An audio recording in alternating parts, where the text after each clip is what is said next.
Russell अपने ज़माने के बहुत ही विस्तृत और विशद लेखक रहे हैं। बहुत लिखा है उन्होंने। जब हमने शुरू किया था रसल को, तभी हमने कहा था कि एक लॉर्ड थे, जैसे हमारे यहाँ राज्यसभा में, तो इसलिए साधन बहुत थे, तो इसलिए लिखते रहते थे बहुत कुछ ज़्यादा, और हर क्षेत्र में लिखा है उन्होंने। तो लिखते लिखते लेकिन हमने सब छोड़ दिया था। हमने सिर्फ दो ही चीज़ें ली थी। एक तो वो ली थी जो 1900 उन्होंने सबसे पहले अपनी ज़िंदगी में सबसे पहले फ़िलॉसफी की तरफ जब आए। पहले लिटरेचर में लिखते रहे, सामाजिक क्षेत्र में लिखते रहे, साहित्य में बहुत कुछ लिखते रहे, एसेज बहुत लिखे, और एसेज लिखते लिखते बड़ी महत्वपूर्ण बात है कि लिखी इन्होंने। ये लिखी कि in every age best pieces of literature have been given by those who have philosophical background। हर युग में अच्छा साहित्य निर्माण करने वाले वो लोग रहे हैं जिनकी दार्शनिक पृष्ठभूमि रही। हम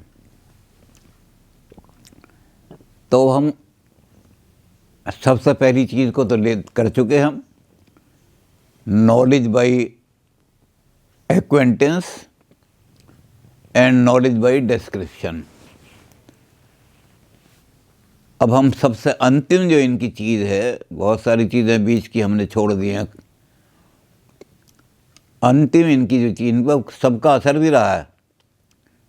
रसल का हमने ये भी शुरू में कहा था कि रसल ने हर फील्ड में हाथ डाला, अपना इम्प्रेशन भी जमाया उस फील्ड में, हर फील्ड में, लेकिन उसको बीच में ही छोड़ दिया।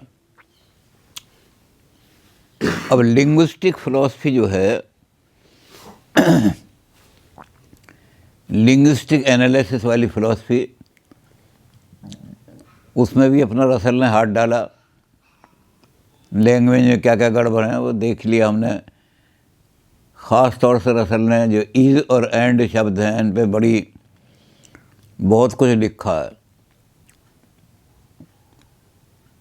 अब एक किसी आदमी को कहो कि ईज़ के बारे में कुछ लिख दे तो घबरा है। रसल ने तो इतना सा ईज़ कहाँ कहाँ नुकसान पहुँचाता है, कहाँ कहाँ फ़ायदा पहुँचाता है।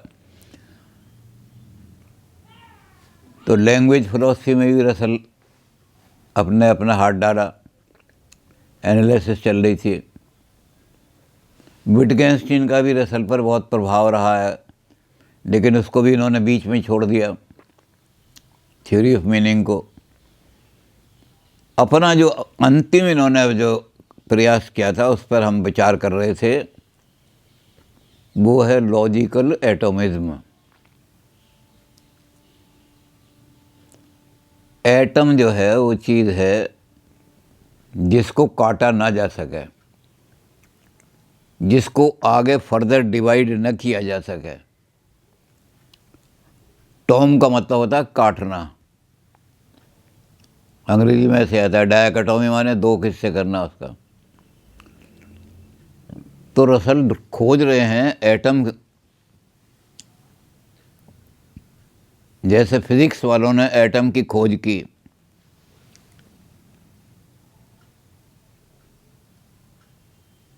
वो फिजिकल जो फिनोमिना है, इस फिनोमिना को एनालाइज करते करते करते करते करते एक ऐसी स्टेज पर पहुँचे जिससे कहा कि अब इससे नीचे नहीं जा सकते हम। उसको फिजिक्स वालों ने नाम दे दिया एटम। रसल ने उसी को लेकर के, उसी शब्द को लेकर के एटम को, उन्होंने कहा कि ये फिजिकल एनालिसिस का काम नहीं है। फिजिकल एनालिसिस की बजाय इसको हम लैंग्वेज में लाएं। और लैंग्वेज में लाएं कि कौन कौन सी चीज़ों को कैसे एक्सप्लेन किया जा सकता है, उसका सबसे छोटा रूप कौन सा हो सकता है, तर्क के एटम कौन से हो सकते हैं। तो चूँकि हम पहले जब देख रहे थे डिस्क्रिप्शन में, तो उन्होंने रसल ने कहा था कि हम एक्वेंटेंस तो कर लेते हैं उनकी जो सेंस डेटा होते हैं, जो हमारे सेंस देते हैं हमें, लेकिन उनको जब डिस्क्राइब करने लगते हैं तो गड़बड़ हो जाती है सारी। तो रसल ने वहीं से शुरू किया। सबसे पहले उन्होंने किया कि अपने जो सेंटेंसेस हैं उनको लॉजिकल सेंटेंसेस में कन्वर्ट करो। इस पर हमने लास्ट टाइम बात भी की थी कि रसल की किताब है प्रिंसिपिया मैथमेटिका, वाइट हेड के साथ मिलकर लिखी है, 2 वॉल्यूम में है। मॉडर्न एलजेब्रा का सारा आधार ही वो है। लेकिन उस किताब का जो निष्कर्ष है उस पर हम बात कर चुके हैं। उस किताब का निष्कर्ष इन्होंने निकाला कि सारा मैथमेटिक्स जितना है उस मैथमेटिक्स को 3 लॉजिक के लॉ में रिड्यूस किया जा सकता है। वो हमने देख लिए थे उस दिन कि 3 लॉज हैं लॉजिक के। सारे मैथमेटिक्स को आप, अब इतनी बड़ी किताब है प्रिंसिपिया मैथमेटिका, उसको आप रिड्यूस करते करते करते करते जब रिड्यूस करते चले जाओगे तो एक जगह ऐसी आ जाएगी कि उससे नीचे आप नहीं जा सकते। वो है fundamental laws of logic. Fundamental laws of logic के बारे में भी रिपीट करते हैं दोबारा कि लॉजिक में सारी जितनी लॉजिक है उसके 3 ही आधार हैं, 3 लॉज हैं, उसके ऊपर सारी लॉजिक खड़ी हुई है। पहला है law of identity, A is a, ये है लॉ ऑफ आइडेंटिटी। इसको दूसरे तरीके से ये कहा जा सकता है कि everything is what it is. कुर्सी कुर्सी है, मेज मेज है, कपड़ा कपड़ा है, ये है law of identity. A is a. दूसरा लॉ है law of contradiction. A can not be and not be at the same time. किसी भी ऑब्जेक्ट में, किसी भी वस्तु में, किसी भी एक ही समय में 2 कंट्राडिक्टरी क्वालिटीज़ नहीं हो सकती। अब इसमें लंबा चौड़ा मामला है, हम उसको यहाँ डिस्कस नहीं कर रहे। कंट्राडिक्टरी और कंट्रेरी और अपोजिट, इनमें बहुत अंतर है। आम भाषा में इनको एक ही चीज़ मान लेते हैं हम, लेकिन जब रसल इसको लिखेंगे और सारा इसका वर्णन करेंगे तो कहेंगे कि कंट्राडिक्टरी क्वालिटीज़ नहीं हो सकती, कंट्रेरी क्वालिटीज़ तो हो सकती हैं, अपोजिट क्वालिटीज़ भी हो सकती हैं, लेकिन कंट्राडिक्टरी क्वालिटीज़ नहीं हो सकती हैं। तो इस पर रसल ने बहुत लिखा है। कंट्राडिक्टरी, कंट्रेरी और अपोजिट, ये तीनों में बहुत भेद है। तो लॉजिक कहती है कि कंट्राडिक्टरी क्वालिटीज़ 2 जो हैं वो एक साथ नहीं हो सकती, और कंट्राडिक्टरी क्वालिटीज़ का एक ही निशान नॉट। रेड का कंट्राडिक्टरी नॉट रेड है,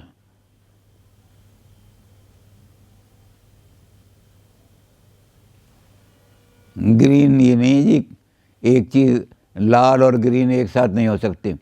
ग्रीन कंट्राडिक्टरी नहीं है, कंट्रेरी हो सकता है, अपोजिट हो सकता है, लेकिन कंट्राडिक्टरी तो है नॉन रेड। तो one thing can not be red and non red at the same time. और तीसरा लॉ है law of excluded middle. Logic में मिडिल नहीं होता। पोइट्री में मिडिल को लाने से पोइट्री की रौनक बढ़ जाती है, लॉजिक में नाश हो जाता है, डिस्क्रिप्शन ही खत्म हो जाती, डिस्ट्रॉय हो जाती है।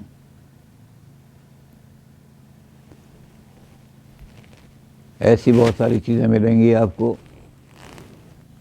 मेरा श्याम लंबा लंबा गोरा, मेरा श्याम लंबा लंबा छोटा छोटा है, मेरा श्याम कुछ काला काला कुछ गोरा गोरा है। तो कविता में तो ये अलंकार बन जाता है बड़ा ज़बरदस्त, लेकिन तार्किक भाषा नहीं है ये। तार्किक भाषा में मिडिल आपको एक कहना पड़ेगा। तो जब एक्सक्लूडेड मिडिल लाएंगे तो ये हो जाएगा ए मस्ट बी आइदर बी और नॉट बी। ये 3 दो हमने पहले भी रिपीट किए थे। तो रसल ने सारी अपनी मैथमेटिक्स को रिड्यूस करके इन 3 लॉज में रिड्यूस कर दिया, और इसके आधार पर उन्होंने ये देखा कि जितने भी हमारे मैथमेटिकल लॉ हैं उनको डिस्क्रिप्शन करने के लिए जो स्टेटमेंट दिए जाते हैं, उन स्टेटमेंट को आप लॉजिकल प्रोपोजिशन की शक्ल में ढालने की कोशिश करो। लॉजिकल प्रोपोजिशन क्या होती हैं ये भी अलग विषय है, लंबा चौड़ा, इस पर हम चर्चा नहीं करेंगे। अब एक आदमी ने कहा सिंपल, लॉजिकल को तो हम छोड़ देंगे इसलिए बहुत लंबी चौड़ी हैं, लॉजिकल प्रोपोजिशन बड़ा लंबा चौड़ा हो जाता है एक एक चीज़ को, और एंड में आकर के आ जाता है कि लॉजिकल प्रोपोजिशन केवल 4 ही हो सकती हैं, universal, affirmative, universal negative, particular affirmative, particular negative. 4 ही हो सकती हैं। इन पर हम डिटेल से इसलिए बात नहीं कर रहे कि बहुत लंबा चौड़ा है, एक अलग ही लॉजिक का फील्ड चला जाता है। तो सारे सेंटेंसेस को जब आप लॉजिकली ले आएंगे तो फिर गलती की चांसेस नहीं रहेंगे। लॉजिक में कभी गलती नहीं होती। और अगर आप सेंटेंस आपका जो है वो लॉजिकली नहीं है तो गलती होने की बड़ी संभावना रहती है। तो पहले सारे स्टेटमेंट को लॉजिकल सेंटेंसेस में रिड्यूस करो। उसके बाद दूसरा काम क्या करो कि जो कॉम्प्लेक्स सेंटेंसेस हैं उनको सिंपल सेंटेंस में लाओ। सिंपल सेंटेंस में क्या होगा, एक सब्जेक्ट, एक प्रेडिकेट और एक उनका रिलेशन। प्रेडिकेट को कहते हैं क्वालिटी। रसल ने प्रेडिकेट की बजाय क्वालिटी कहा है। उन्होंने कहा एक सब्जेक्ट आएगा, एक क्वालिटी आएगी और एक उसका रिलेशन होगा। जिसमें एक से ज़्यादा सब्जेक्ट आ जाए या एक से ज़्यादा क्वालिटी आ जाए, रिलेशन तो एक ही रहेगा क्योंकि सेंटेंस में वर्ब एक ही होता है। लेकिन इनको आपको, अब जैसे उन्होंने कहा कि John and Mary are going to Birmingham. अब ये कॉम्प्लेक्स सेंटेंस है, जैसे सिंपल सेंटेंस नहीं है। इसको सिंपल सेंटेंस में करेंगे, John is going to Birmingham and Mary is going to Birmingham. क्योंकि जॉन और मैरी एक साथ जा रहे हैं या जॉन और मैरी अलग अलग जा रहे हैं, ये कॉम्प्लेक्स सेंटेंसेस पता नहीं लगता। और बहुत सारे सेंटेंसेस तो ऐसे हैं जिसमें मल्टीपल क्वेश्चन वाले सेंटेंसेस होते हैं जिनका एक उत्तर दिया ही नहीं जा सकता। तो उनको भी पहले आपको सिंपल सेंटेंसेस में रिड्यूस करना पड़ेगा।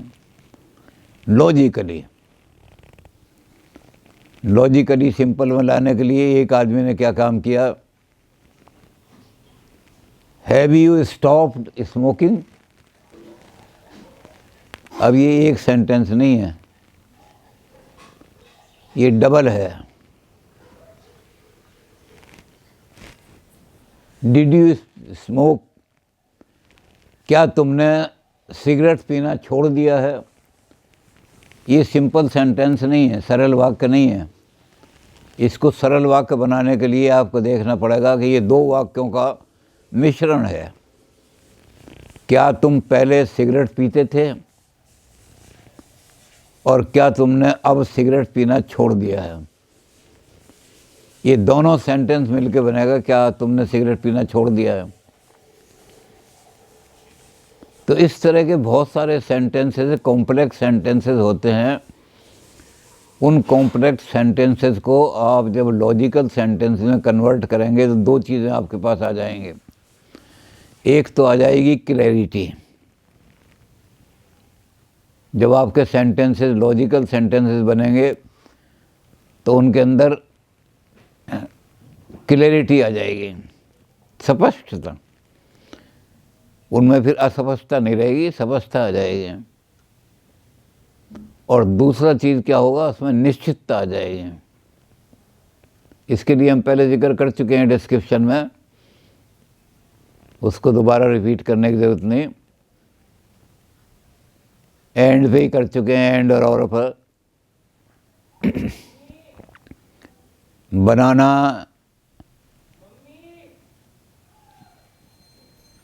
And apple are good for health. तो एंड यहाँ से हटा दो, ये एंड कंफ्यूजिंग कर रहा है।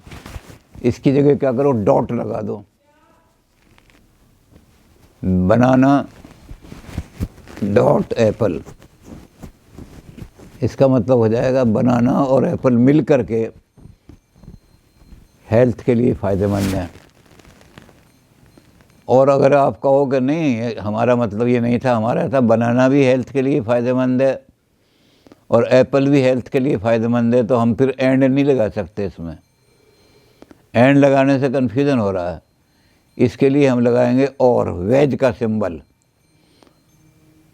वेज लगाएंगे। इसके लिए डॉट नहीं लगाएंगे। हम कहेंगे बनाना वेज apple are good for health. तो वेज का मतलब होता है आइदर यू टेक बनाना और यू टेक ऑरेंज, ये हेल्थ के लिए फ़ायदेमंद हैं।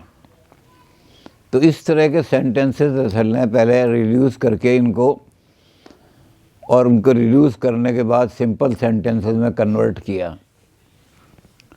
और सिंपल सेंटेंसेस को फिर उन्होंने तोड़ना शुरू किया। जो सिंपल सेंटेंसेस हैं, क्या वो एक ही फैक्ट को